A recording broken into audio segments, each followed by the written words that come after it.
And the cop movie they'd really rather we didn't see, how a story of deaths in police custody keeps having the curtain pulled down on it.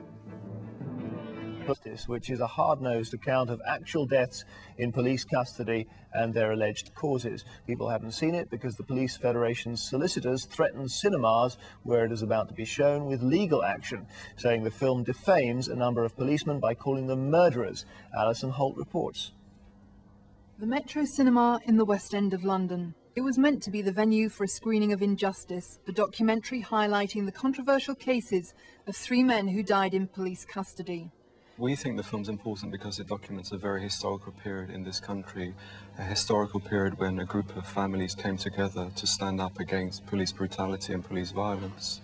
And that's the main aim of the film. It's to show the struggle of those families. We followed them for 5 years and, you know, went through their ups and downs and filmed their pain and their grief. The film was halted when a letter arrived minutes before the screening. It was from solicitors acting for 2 police officers, each involved in one of the cases. The tone was aggressive. It is apparent that the film purports to identify and brand 8 serving officers as murderers for their supposed part in the deaths of prisoners.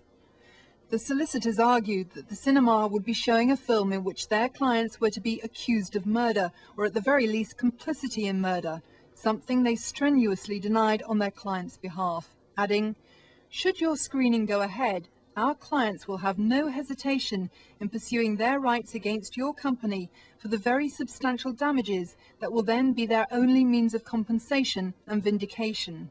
In the face of that, the Metro Cinema pulled the film. In their original letter, Russell, Jones and Walker, the firm of solicitors retained by the Police Federation, acknowledged that their clients couldn't get an injunction to stop Injustice being shown. Instead, they threatened legal action for libel over a film that they admit neither they nor their clients had seen at the time. It worked on that occasion, but the director is planning to show the film again.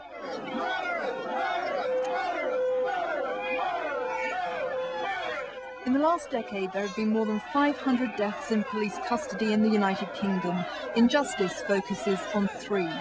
The deaths of Shiji Lapite, Ibrahim Assay and Brian Douglas. It charts the ongoing campaign by their families for what they see as justice. Brian Douglas died in 1995. He was stopped by 2 police officers in South London after a night out with a friend. The arresting officers admit using batons to restrain him. Brian Douglas was eventually taken to hospital with serious head injuries after being held at Kennington Police Station. He died almost a week later. What I feel the film shows is our strength and the fact that as a group of families we will not be ignored, and ultimately what we demand and what we need is prosecution of the officers. I think the pressure from the Police Federation on cinemas not to show the film is quite frankly pathetic and cowardly bullying behaviour.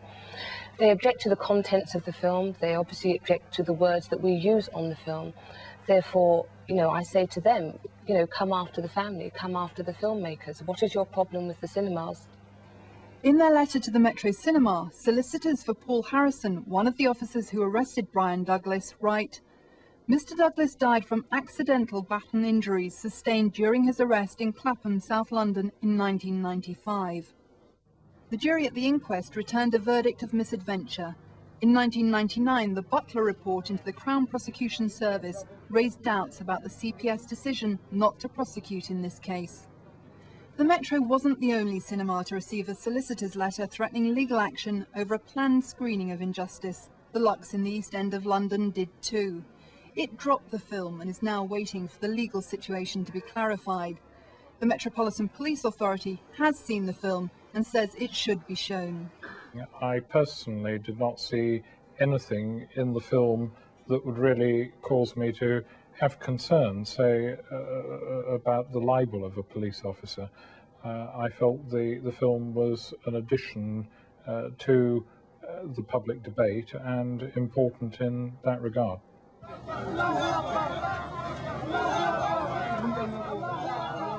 We think it's appalling that, you know, the Police Federation and the police officers are using basically legal terrorism to frighten cinemas and venues from showing the film. They've been really appalling in terms of the way they've given cinemas very short notice to respond, the fact that they've claimed they haven't seen the film. We've never stopped the police from seeing the film. We've welcomed them to come to any of the public screenings, and yet they've decided not to. And for us, you know, what they're trying to do to the film, to gag the film, is exactly what they've done to the families over the years. And for us, that's why we're saying that we won't let this film die. Brian Douglas is dead, Ibrahim is dead, many others are dead, but this film won't die and it won't be put away. A secret screening of Injustice is planned in London this Thursday. The Police Federation tonight said it and the officers involved have now seen the film and will consider further action. It's still possible this matter could be tested in court. Ironically, that's exactly what the relatives of Brian Douglas and the others have been seeking.